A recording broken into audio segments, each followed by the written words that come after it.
Tax से जुड़ी हर उलझनों को दूर करने के लिए लेकर हम हाजिर हैं आपका पसंदीदा शो टैक्स गुरु, जहां हम नियमों के दायरे में रहकर टैक्स बचाने के एक से बढ़कर एक तरीके आपको बताते हैं। नमस्कार, मैं हूं लक्ष्मण राय और हमारे साथ इस बार होंगे जाने माने टैक्स एक्सपर्ट शरद कोहली सर। सर, आपका स्वागत है हमारे इस खास शो में। और कोहली साहब एक खास प्रयोजन में हमारे साथ आए हुए हैं कि चालू कारोबारी साल का बिल्कुल 3 महीना बचा हुआ है, लोगों को कई सारी उलझनें मन में रहती हैं, तो सारी उलझनों को दूर करेंगे। इसलिए अगले आधे घंटे तक कहीं जाइएगा नहीं, क्योंकि हम बताने वाले हैं कि कारोबारी साल के आखिरी 3 महीने में बचत के लिए कैसे करें टैक्स प्लानिंग, प्रॉपर्टी खरीद बिक्री से हो रहे नफा नुकसान पर टैक्स देनदारी का कैलकुलेशन, और साथ में बताएंगे जीएसटी फाइलिंग में देरी पर पेनल्टी से कैसे बचें। इन सारे मुद्दों पर बातचीत करेंगे। लेकिन जैसा कि मैंने कहा था कि कारोबारी साल खत्म होने में मुश्किल से अब 1.5 महीने का बचा हुआ, आखिरी तिमाही चल रहा है। अब ऐसे में लोग आनंद फान में टैक्स बचाने के अलग अलग तरीके ढूंढते हैं, तो सबसे बेहतर तरीका क्या हो सकता है? कोहली साहब से छोटे से टिप्स ले लेता हूँ। कोहली साहब।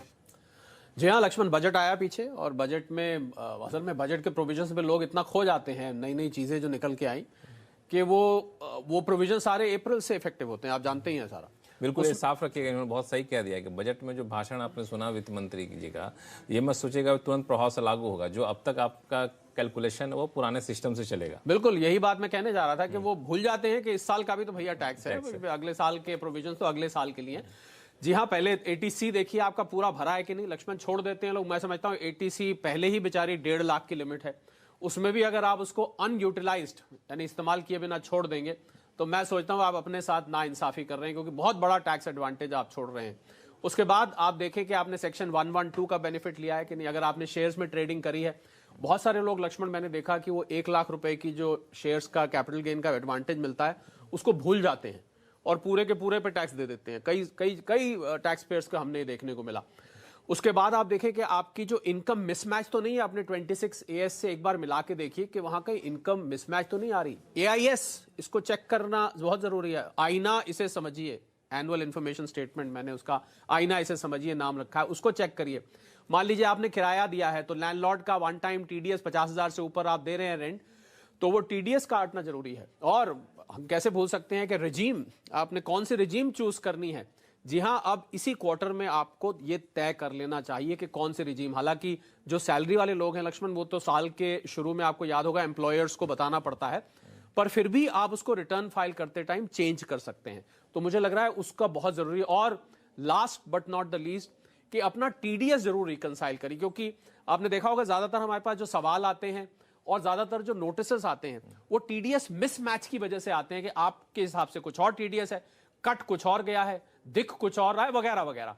तो ये सब चीजें आप ध्यान रखेंगे तो ये आपका आखिरी क्वार्टर, अगर लक्ष्मण आखिरी क्वार्टर अगर स्मूथ हो जाता है तो मैंने देखा है कि रिटर्न फाइलिंग प्रोसेस बहुत आसान बन जाता है। और वही लोग मैंने देखा है टाइम पे भी फाइल कर पाते हैं जिन लोगों ने इसको जनवरी और मार्च को, आज ये कहूं तो इस शो को देख के पूरा अपना ठीक ठाक सब कर लिया है। इसमें एक सवाल, चूंकि आपका काफी लंबा एक्सपीरियंस रहा है, जो टैक्स पेयर से उनके समस्याओं को सुलझाने के लिए कई क्वेरीज आते हैं, तो आमतौर पर ऐसे वक्त पे, एन वक्त पे कौन कौन सी गलतियां कर बैठते हैं या कहाँ उनसे चूक हो जाती है, ताकि टैक्स पेयर्स ये गलती ना करें, ये चूक ना करें? बिल्कुल लक्ष्मण, जो मैंने अभी पॉइंट बताए इन्हीं में ही चूक होती है। मैं एक तीर से 2 निशाने मार रहा था। एक तरफ मैं टैक्स प्लानिंग बता रहा था, एक तरफ चूक ये होती है कि आपने अपना TDS रिकंसाइल नहीं किया। चूक ये होती है कि आपकी इनकम में मिसमैच हो गया। ATC की चूक मैंने बताई। ATC को सी प्लीज, ATC को हम कि देखिए इसको ध्यान से, कहीं अनयूटिलाइज। तो यही जो मैंने 6-7 चीजें बताई है ना लक्ष्मण, इन्हीं को नजरअंदाज करने से चूक होती है। और होता कुछ नहीं है, रिटर्न वो लोग फिर भी फाइल कर लेते हैं, पर बाद में जो प्रेम पत्र आते हैं ना, वो फिर प्रेम पत्र परेशान करते हैं। फिर हमारे पास सवाल आते हैं, फिर इनका क्या करें, अब वो जवाब नहीं आ रहा, अपलोड नहीं हो पा रहा, 6 महीने लग गए, 1 साल से रिफंड अटका हुआ है, वगैरह वगैरह बहुत सारी है। वो सब आपको पता ही है क्या नुस्खे।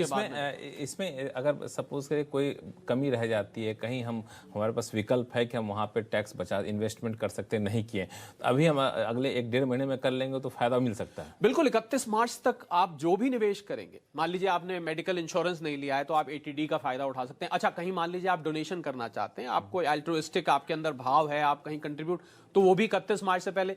जो भी आपने टैक्स बचाने का कदम उठाना है वो 31 मार्च से पहले ही उठाया जा सकता है।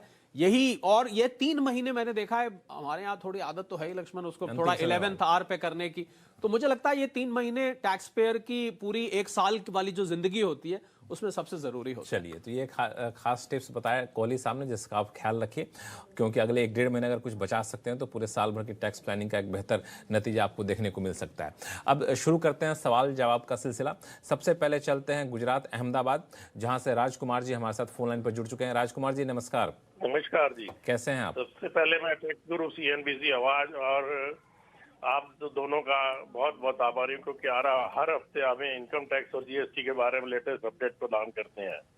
नहीं, आप हमारे मेरा शो में सवाल जुड़ते ये है हैं, कि ये हम लोग मेरी- के लिए बहुत ही सौभाग्य की बात होती है। आप शो देखते रहिए और अपने उलझने हम तक पहुंचाते रहिए। जी बताएं, सवाल क्या है? मेरा सवाल यह है कि मेरी पत्नी ने 1994 में एक अपार्टमेंट में सेलर खरीदा था और उन्हें अपनी माताजी से विल द्वारा इस साल फाइनेंशियल ईयर में एक मकान मिला है। करंट फाइनेंशियल ईयर में उनके नाम एक बेसमेंट और एक मकान, इस तरह 2 प्रॉपर्टी हैं। वह सीनियर सिटीजन है और उनकी आय सब स्रोत से मिलाकर 3 लाख से कम है। अभी वे ITR फाइल नहीं करती हैं। क्या उन्हें करंट फाइनेंशियल ईयर के लिए ITR फाइल करना चाहिए? अगर हाँ, तो कौन सा ITR फॉर्म भरना होगा? राजकुमार जी, वैसे तो उनकी, क्योंकि आय आपने बताया वो सीनियर सिटीजन है, तो उनकी आय 3 लाख से कम है, तो आप अगर प्रोसीजर वाइज देखें तो शायद वो नहीं भी फाइल करें तो चलेगा। पर एक नियम होता है कि अगर आपके पास एक से ज्यादा घर है, एक से ज्यादा, आपने बताया एक उनको उनकी माताजी से मिला, एक उनके पास पहले था, एक सेलर मिला आपने बताया, तो 2 हो गए हैं।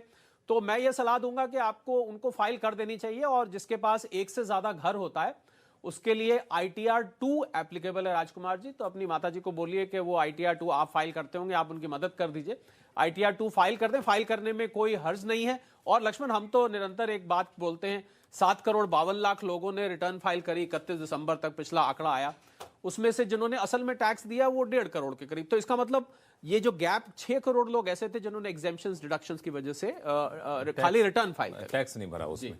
तो चलिए, तो आप नहीं भी भरेंगे काम चल जाएगा, लेकिन भर देंगे तो अच्छा रहेगा। जैसा कि बताया कोहली साहब, 2 घर है तो इस हिसाब से भरना ज्यादा फायदेमंद। जी, अब चलते हैं, अगला सवाल लेते हैं मुंबई से। प्रवीण गोडबोले जी का सवाल है। ये दरअसल ईमेल के जरिए अपना सवाल भेजा है, और ये मुझे लगता है कि सरकारी बैंक के कर्मचारी हैं और कई सारे कर्मचारियों की दिक्कतों को हम तक पहुंचाने की कोशिश की है। इनका कहना है कि सरकारी बैंक और बीमा कर्मचारियों को इस साल वेतन रिव्यू होने पर पिछले 5 वर्ष के बकाया वेतन मिला है। यानी वेतन की समीक्षा की गई होगा, पिछले 5 वर्ष का जो भी एरियर होगा वो इनको मिला है। और कई कर्मचारी तो पिछले 5 साल में रिटायर हो चुके हैं। अब जो अभी सेवा में है वो एम्प्लॉयर अपना क्या कर रहे हैं, फॉर्म 10E जमा करके सेक्शन 89(1) का फायदा उठा लेते हैं, इनका अपना मानना है, और टैक्स की देनदारी कम कर लेते हैं। लेकिन जो लोग रिटायर कर चुके हैं उनके लिए क्या ऑप्शन है? पहली बात तो गोडबोले साहब को बधाई, 5 साल का 1 साल मिला है। लक्ष्मण, मुझे तो लगता है बड़ा अच्छा लगता होगा। पहले मिलता तो खर्च ही कर दिए होते। बिल्कुल बिल्कुल नहीं, अभी भी क्या बिगड़ा है, खर्च तो कहाँ, सारी उम्र चलता रहता है। बिल्कुल देखिए, 89(1) का रिटायर्ड लोग भी फायदा उठा सकते हैं। आप फॉर्मूला इसका जानते ही होंगे, हालांकि आपने 10E फाइल किया है तो मुझे ऐसा लग रहा है कि आपको जानकारी है, पर मैं बहुत संक्षेप में आपको बता देता हूं। करंट ईयर का उस इनकम को मिला के और उसके बिना आप 2 अमाउंट निकालें, उन दोनों का डिफरेंस निकाल दें। उस साल की, जिस साल की इनकम है उस साल का मिला के और छोड़ के उस अमाउंट को निकाल लें। इन दोनों अमाउंट का डिफरेंस जो है वो आपको रिलीफ में रूप में मिल जाएगा। पर अगर ये नीचे वाला अमाउंट उससे बड़ा है फिर नहीं मिलता। अब मैं उम्मीद कर रहा हूं गोडबोले साहब को ये सब मालूम है, क्योंकि उन्होंने लक्ष्मण 10E फाइल किया, काफी जानकार लगते हैं। जी हाँ, बिल्कुल, रिटायर्ड लोग भी सेक्शन 89(1) का जो रिलीफ मिलता है उसका बाकायदा लाभ उठा सकते हैं। फॉर्म यही भर सकते हैं। जी, फॉर्म 10E भरा जाएगा। फॉर्म 10, इसीलिए आप चिंता ना करें, रिटायर हो या फिर आप मौजूदा कर्मचारी हो, आपके पास तरीका यही है। एक ही तरीके से आप टैक्स अपना बचा सकते हैं, और फिलहाल 5 साल का पैसे मिले तो इसका बेहतर तरीके से इस्तेमाल करेगा, उम्मीद करता हूं मैं। और फिलहाल वक्त है छोटे से ब्रेक का। ब्रेक के बाद जानेंगे capital gain account deposit scheme का कैसे करें स्मार्ट तरीके से इस्तेमाल, बताएंगे छोटे से ब्रेक के बाद।